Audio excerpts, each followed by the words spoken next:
Good morning to all of you. Welcome to Sri Ram Academy. This is your environment class and we are studying chapter 10 which is infectious disease. हमने देखा कि infection disease का जो एक reason होता है फैलने का वो क्या है, कंटेमिनेटेड फूड एंड वाटर. अब हम इन्फेक्शियस डिजीज़ के जो फैलने के और मीडियम्स है जो और कॉजेज़ हैं उनको हम देखेंगे. तो इसमें हमको 3 कॉजेज़ पढ़ने हैं, एयर, डायरेक्ट कॉन्टैक्ट और इंसेक्ट. सबसे पहले हम एयर से शुरू करते हैं. सबसे पहले हमारा हेडिंग क्या है, एयर.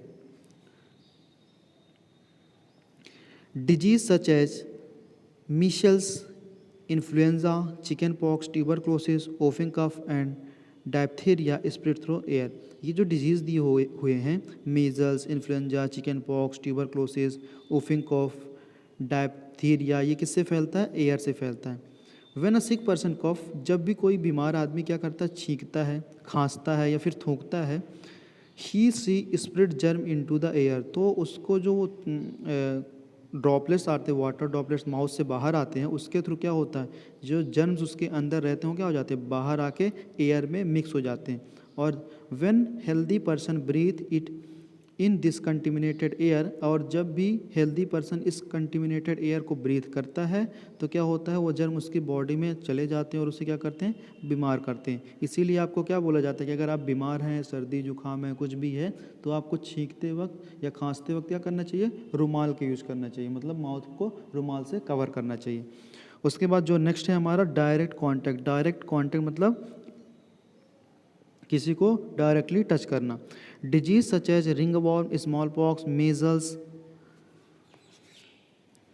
ट्रैकोमा, स्कैबीज, लिप्रोसी, ये सारी डिजीज़ क्या होती हैं, छूने से फैलती हैं, डायरेक्ट कॉन्टैक्ट से फैलती हैं. If a healthy person come in direct contact with a person suffering from any of these disease, he और she is likely suffer from that disease. Or a person uses the infected thing or person suffering from such diseases like towel, handkerchief, utensils, etc. The germ enter into his body through the infected thing.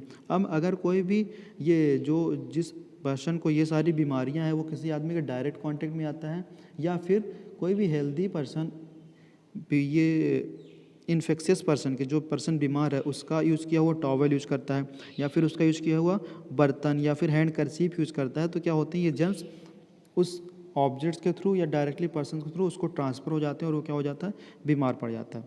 उसके बाद जो next है हमारा वो क्या है, insects. अब insects के थ्रू कैसे डिजीज़ फैलता है one person to another. Disease like malaria, dengue, yellow fever and plague spread through insect. अब जो डिजीज़ है जैसे हो गया malaria, dengue, yellow fever, plague, ये किससे फैलते हैं, इंसेक्ट के थ्रू फैलते हैं. Malaria and dengue spread through mosquito. Malaria और डेंगू किसके थ्रू फैलता है, मॉस्कीटो के थ्रू.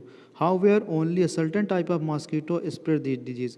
अब इसमें से हर मच्छर मलेरिया या डेंगू आपको कॉज नहीं करेगा, इसमें से कुछ ही मॉस्कीटो होंगे जो क्या होंगे, इन डिजीज़ के लिए रिस्पॉन्सिबल होंगे. Insect like mosquito and red fleas also spread disease.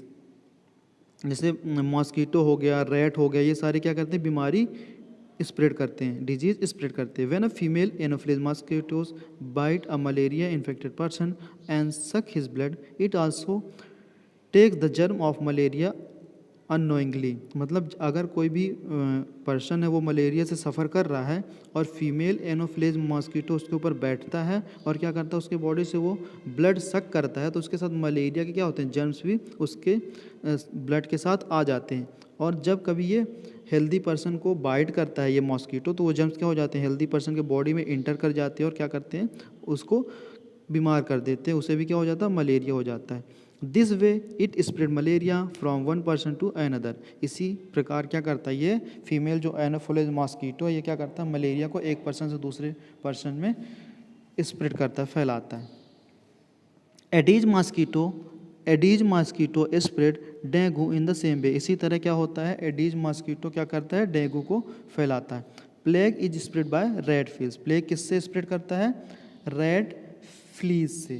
तो इसमें 3 इंपॉर्टेंट चीज़ें हैं आपको जो याद रखनी है. सबसे पहले मलेरिया कौन सा मॉस्किटो क्रिएट करता है, या कौन सा मॉस्किटो से मलेरिया होता है, या फिर कौन सा मॉस्किटो मलेरिया के रिस्पॉन्सिबल है, वो कौन सा है, फीमेल एनोफिलीज.